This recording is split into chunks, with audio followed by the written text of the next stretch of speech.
Euronews. Las noticias. Saludos, bienvenidos a Euronews hoy. Abrimos nuestro informativo con el ataque antisemita sufrido en la Embajada de Israel en Washington. 2 personas han fallecido y las reacciones tanto locales como internacionales nos han hecho esperar, condenando este tipo de violencia. Esta mañana ha habido un terremoto de gran intensidad en el mar Egeo, afectando notablemente a Creta y Santorini. Los expertos han etiquetado el incidente como dentro de la normalidad pese a la intensidad. Volviendo a España, hoy se ha presentado un informe por parte de Seguridad Nacional en el que se dan detalles sobre el aprovechamiento ruso en plena Dana para verter desinformación desde la red Doppelganger. Comenzamos. El primer ministro israelí Benjamin Netanyahu dice que la guerra en Gaza terminará con el territorio palestino bajo control total de la seguridad israelí. El presidente de Estados Unidos, Donald Trump, se enfrentó a su homólogo sudafricano por las acusaciones infundadas de un genocidio contra los granjeros blancos en una reunión en el despacho Oval. El Parlamento polaco ha votado a favor de ampliar la suspensión del derecho de asilo para los migrantes que llegan a través de la frontera con Bielorrusia. Alemania inaugura una unidad militar en Lituania que reforzará el flanco oriental de la OTAN cerca de Rusia. Varios países europeos dan marcha atrás en su cierre de plantas nucleares, siendo Bélgica el último ejemplo.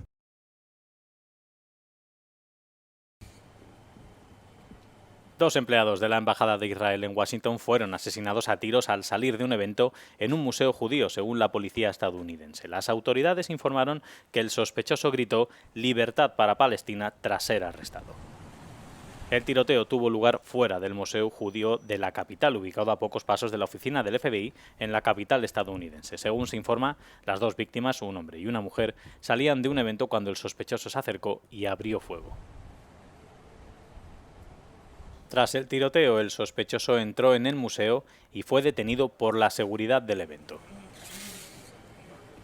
El ataque provocó que las misiones israelíes en todo el mundo aumentaran las medidas de seguridad. La oficina del primer ministro israelí, Benjamin Netanyahu, declaró que estaba conmocionado por el horrendo y antisemita tiroteo. El ataque se produce mientras Israel ha lanzado una nueva campaña contra Hamás en la franja de Gaza que, según Netanyahu, pondrá todo el territorio bajo control israelí.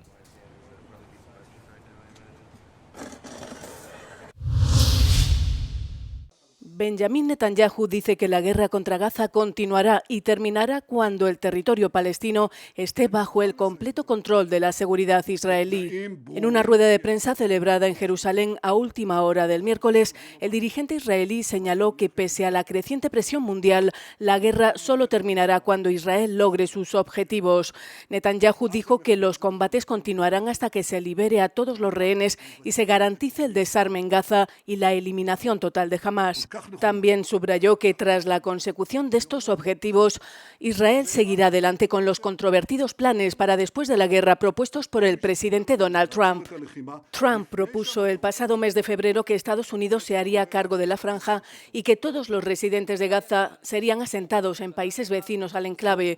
El plan suscitó críticas en muchos países del mundo que rechazaron la propuesta, subrayando que Gaza es Palestina y debe ser para los palestinos. Netanyahu declaró también que está abierto a un alto el fuego temporal para liberar a los rehenes restantes, de los que Israel cree que 20 de los 58 siguen vivos. Protesta en Roma contra la guerra en Gaza. Decenas de manifestantes se reunieron frente al Parlamento italiano para exigir el fin de la ofensiva israelí en Gaza.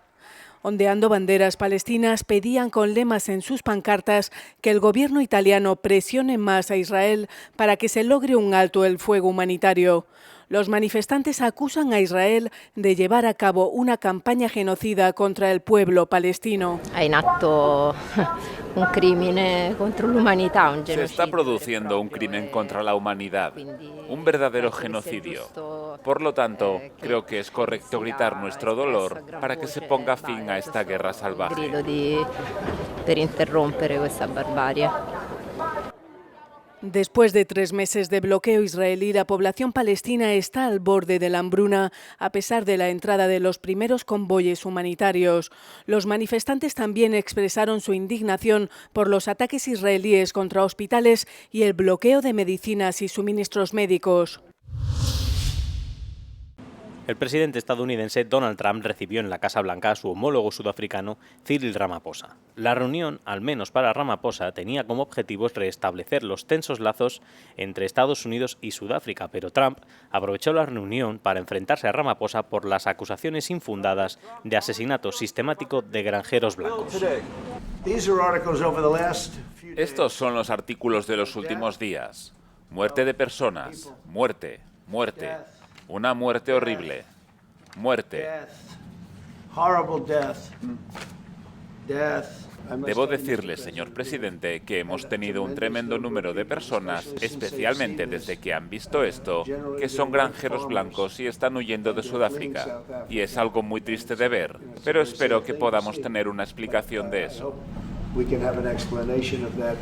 Ramaphosa, deseoso de no protagonizar una repetición de un enfrentamiento en el despacho Oval, como el de Zelensky en febrero, rebajó la tensión al rebatir las afirmaciones de Trump. Realmente me gustaría que habláramos y lo hiciéramos con mucha calma. Nelson Mandela nos enseñó que siempre que hay problemas, la gente tiene que sentarse alrededor de una mesa y hablar de ellos. Hará falta que el presidente Trump escuche las voces de los sudafricanos, algunos de los cuales son sus buenos amigos como los que están aquí hoy. Cuando tengamos conversaciones entre nosotros y con la mesa en silencio, hará falta que el presidente Trump las escuche. A pesar del acalorado intercambio en el que Trump reprodujo vídeos en un televisor de gran tamaño del líder de un partido de la oposición, Julius Malema, dirigiendo un polémico cántico, invitó a Ramaphosa y a su equipo a un almuerzo privado para seguir conversando. Tras la reunión, Ramaphosa restó importancia a las críticas de Trump, añadiendo que su encuentro privado no se centró en sus preocupaciones sobre los granjeros blancos. Los rostros de muchos soldados ucranianos heridos en el frente se han visto afectados por la metralla de los drones y los proyectiles de artillería. Una clínica de Kiev está ayudándoles con la reconstrucción de la anatomía facial mediante el uso de tecnología avanzada. Iván Krivaltiuk resultó herido en la guerra. Ahora está en rehabilitación y ha acudido a la clínica para recibir una prótesis ocular. Esto es la guerra. Un proyectil de un tanque o de una pieza de artillería explotó y cayó cerca de casa. Las lesiones faciales son frecuentes en la guerra de Ucrania. Antes de la invasión rusa a gran escala, la mayoría de los pacientes de la clínica eran heridos en accidentes de coche o en el trabajo. Hoy el 95% son soldados y el resto civiles heridos por bombardeos rusos. Una placa de titanio se aplica sobre la herida. Tiene la forma exacta para que coincida con la herida del soldado. Luego se cubre con tejido que se sutura y ya ha visto el resultado. Iván solo tiene una pequeña cicatriz. Les ayuda a socializar y a lograr estabilidad psicológica, porque el rostro es importante para nuestra identidad y para encajar en la sociedad. La atención médica es gratuita para los pacientes. La financia la Fundación Médicos para Héroes, que existe gracias a donaciones privadas. Hasta la fecha ha ayudado a casi 1.700 personas con esta iniciativa.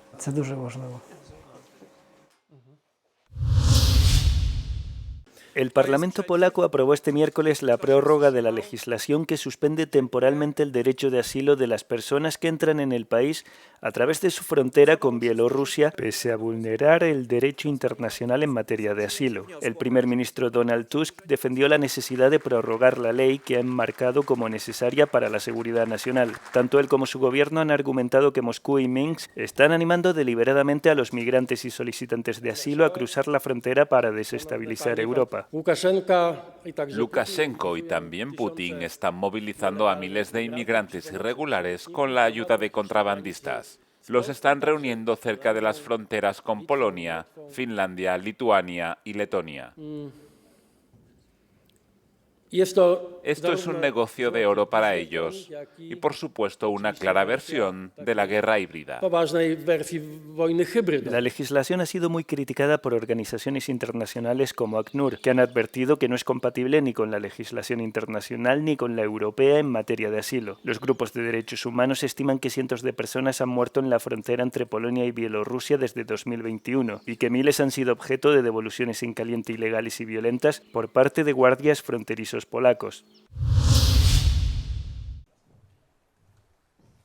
El gobierno húngaro sacará adelante la controvertida ley de transparencia, según anunció el miércoles el ministro de Asuntos Exteriores Péter Szijjártó en una cumbre informal de la Organización de Estados Turcos celebrada en Budapest.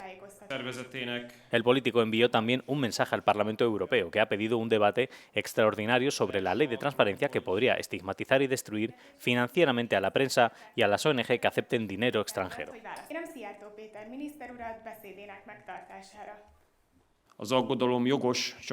La preocupación es legítima, solo que está dirigida al lugar equivocado. Porque no es la ley de transparencia lo que debería preocuparnos, sino el hecho de que desde fuera se interfiera gravemente en los asuntos internos de un Estado miembro de la Unión Europea. Esa debería ser la preocupación. Szijjártó también dijo que cree que Ucrania está realizando propaganda antihúngara. Recientemente hemos sido testigos de acciones cada vez más activas de los servicios secretos ucranianos y de actividades de espionaje ucraniano cada vez más activas en Hungría.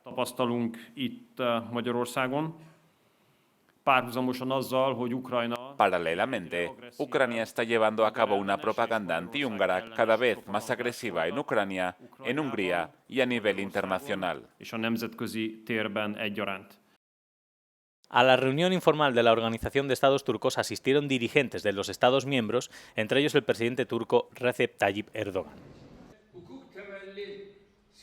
Hungría participa en la organización solo como observador, pero alberga su oficina europea en Budapest. Según su secretario general, Kovancik Umareliev, es muy importante para la Asociación de Estados que buscan lazos europeos.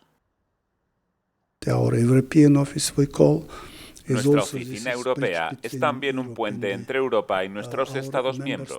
Por supuesto, nuestros Estados miembros mantienen por separado una cooperación a nivel estratégico. Como saben, todos nuestros países tienen embajadas en Budapest y Hungría tiene embajadas en todos nuestros países. Szijjártó afirmó que a Hungría le gustaría estrechar aún más sus relaciones con los Estados turcos en el futuro.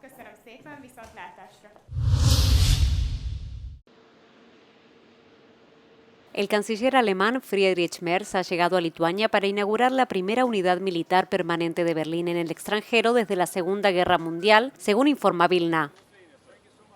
El objetivo de la Brigada Blindada número 45 es reforzar el flanco oriental de la OTAN cerca de Rusia. La creación de esta unidad de 5.000 soldados se inició en respuesta a la invasión a gran escala de Ucrania por parte de Rusia en 2022. Este movimiento no tiene precedentes para Alemania debido a su oscuro pasado, que normalmente significaba que Alemania optaba por un enfoque más pasivo. La visita de Merz también incluye una reunión con el presidente lituano Gitanas Nausėda. Se espera que sus conversaciones versen sobre las relaciones bilaterales, la cooperación en materia de defensa, el apoyo a Ucrania y cuestiones clave de la agenda de la Unión Europea. La Federación Panhelénica de Asociaciones de Periodistas de Grecia ha presentado un nuevo código de conducta que establece el marco y las normas para el uso de la inteligencia artificial en el periodismo. La Federación Periodística es la primera de Europa que ha presentado un código de este tipo que vincula a todos sus miembros. Empezamos a preparar el terreno, a poner las cosas en orden y posiblemente a proporcionar las herramientas para hacer frente a cualquier problema, porque lo sabrá.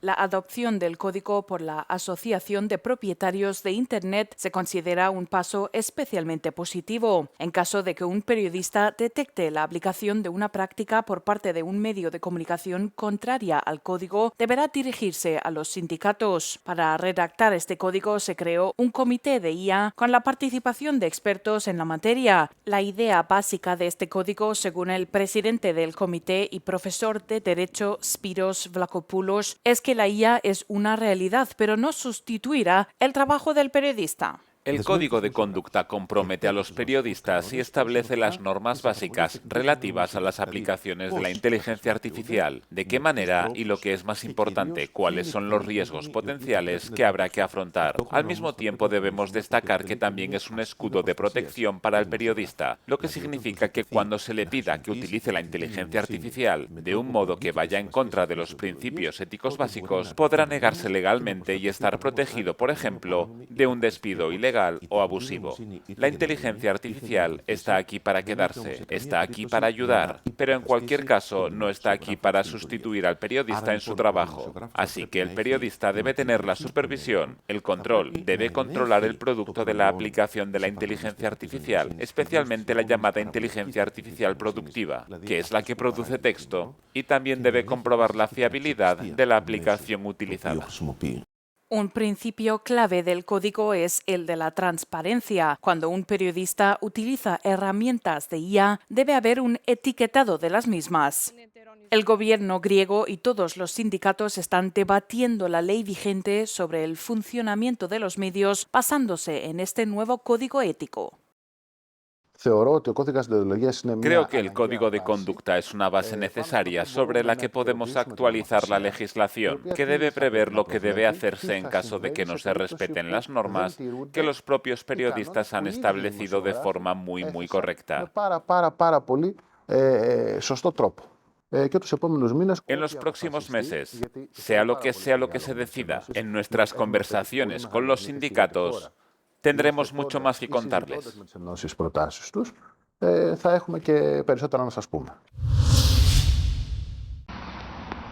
¿Alquilar cárceles en el extranjero?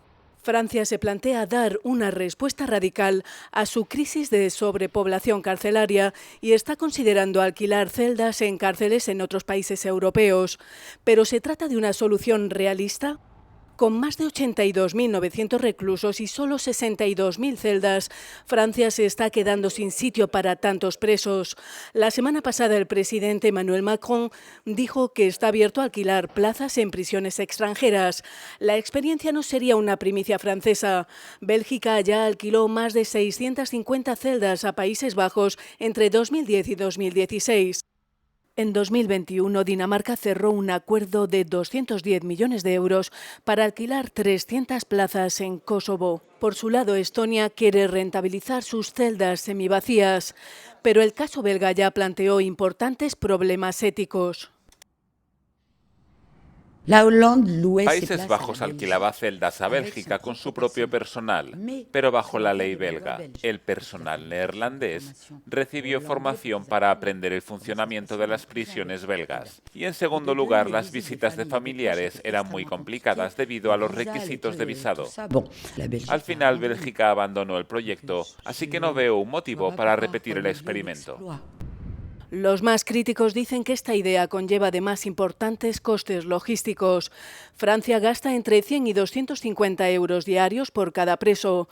La operación de Dinamarca en Kosovo cuesta casi 200 euros y el experimento neerlandés de Bélgica costaba 40 millones de euros al año. Hay algunos elementos muy concretos que a mi parecer hacen que poner en práctica una idea así sea muy difícil. ¿Por qué? En primer lugar, a nivel de presupuesto. Ir al extranjero, aunque solo sea para alquilar locales, tiene un coste. Y hoy en día las finanzas públicas francesas están recortando por todas partes. No veo cómo podría ser rentable enviar a los presos condenados a otra instalación fuera de nuestras fronteras. Mientras Francia ocupa el tercer puesto en el ranking europeo de hacinamiento carcelario, según el Consejo de Europa, por detrás de Chipre y Rumanía. Algunos advierten de que apresurarse a deportar presos puede crear más problemas de los que resuelve.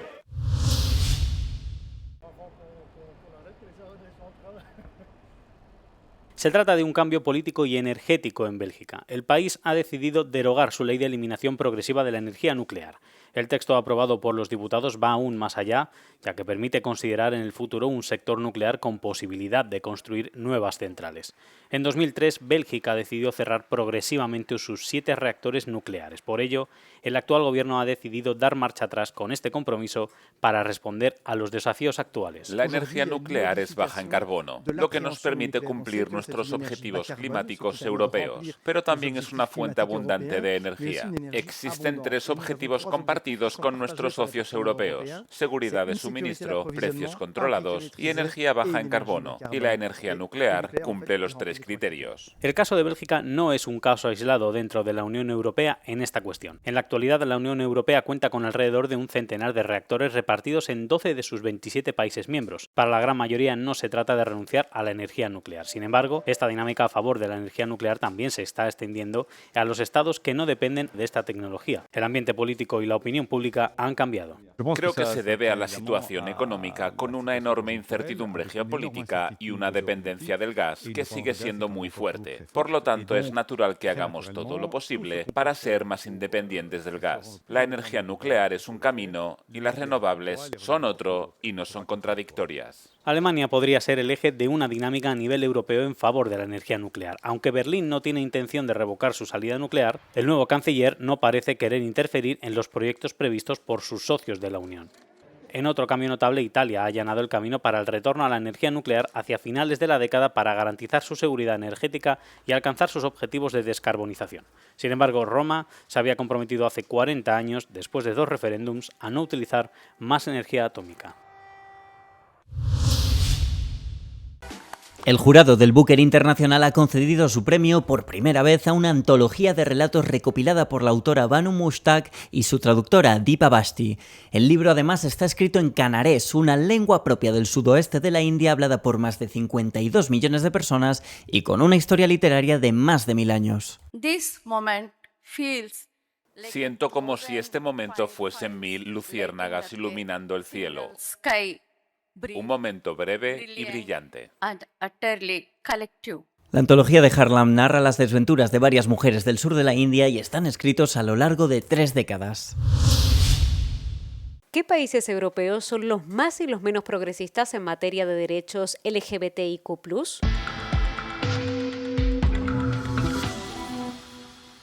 Malta, Bélgica, Islandia, Dinamarca y España son los 5 primeros países en la clasificación de derechos LGBTIQ+ de este año. Malta ha encabezado la lista durante los últimos 10 años con una puntuación del 88,83%. Con 85 puntos, Bélgica saltó al segundo puesto tras adoptar políticas contra el odio basado en la orientación sexual, la identidad de género y las características sexuales. La puntuación media de la UE es del 51,13%, mientras que la de Europa es del 41,85%. El último mapa arcoíris de ILGA Europa puntúa a los países en 7 categorías, como la legislación contra la discriminación y el reconocimiento legal del género. Por otra parte, Rumanía se sitúa al final de la clasificación de la UE con una puntuación de solo el 19%, seguida de Polonia y Bulgaria, ambas con el 21%.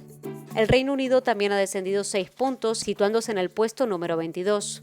Este descenso se debe en parte a la decisión del Tribunal Supremo de redefinir el concepto jurídico de mujer como un término basado en el sexo biológico, lo que afecta al reconocimiento y los derechos de las personas transexuales. Hungría ha descendido 7 puestos tras aplicar la primera prohibición de marchas del orgullo en la UE, penalizando la participación y la organización de estos eventos. ¿Pidió Francia a Telegram que silenciara a la ultraderecha rumana?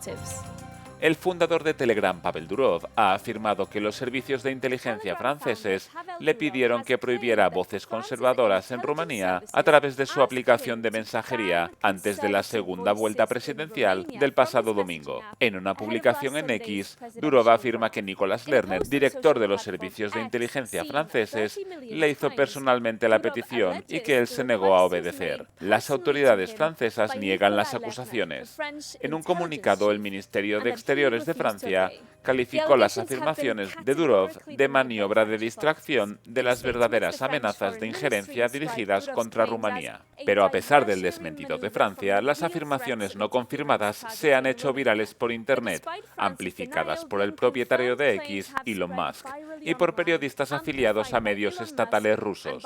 Los servicios secretos franceses reconocen que han estado en contacto con Pavel Durov en los últimos años para recordarle las responsabilidades de Telegram a la hora de prevenir contenidos terroristas y pornográficos, pero han dicho que en ningún momento esas conversaciones se habían referido a ningún proceso electoral. Durov, nacido en Rusia pero nacionalizado francés, fue detenido por las autoridades francesas el año pasado en el marco de una investigación por fraude, tráfico de drogas, delincuencia organizada, promoción del terrorismo y ciberacoso en Telegram. Euroverify se puso en contacto con Telegram para pedir pruebas de las afirmaciones de Durov, pero no obtuvimos respuesta. Las acusaciones infundadas de injerencia por parte de gobiernos europeos en las elecciones presidenciales rumanas han sido frecuentes desde la anulación inicial de los comicios en noviembre, pero no hay pruebas que las respalden.